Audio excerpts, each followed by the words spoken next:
Pelantikan dan pengukuhan pengurus tim penggerak PKK Kabupaten Aceh Tenggara periode 2022-2024, Jumat 13 Januari 2023. Rangkaian acara pun berlangsung dengan baik, mulai dari pembacaan ayat suci Al-Quran, doa, pelantikan dan pengukuhan, penyematan pin secara simbolis, dan penandatanganan. Dalam sambutan PJ Bupati Aceh Tenggara, beliau berharap kepada tim pengurus PKK agar menjalankan amanah dengan sungguh-sungguh dan bertanggung jawab terhadap program yang telah disusun.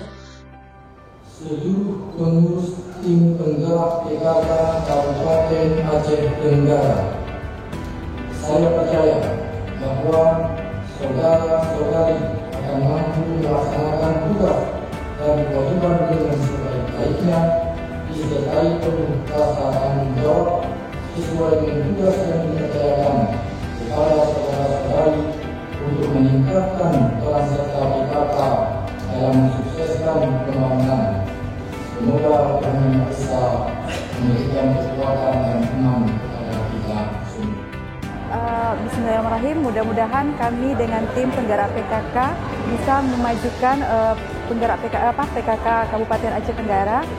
Insya Allah juga bisa menurunkan stunting di Aceh Tenggara dan bisa menjalankan program-program PKK ke depannya. Saya mengucapkan selamat dan sukses untuk pelantikan dan pengukuhan pengurus tim penggerak PKK Kabupaten Aceh Tenggara periode 2022-2024. Selamat dan sukses pelantikan dan pengukuhan pengurus tim penggerak PKK Kabupaten Aceh Tenggara periode 2022-2024. Kota Cani, Aceh Tenggara, tim Diskominfo Agara melaporkan.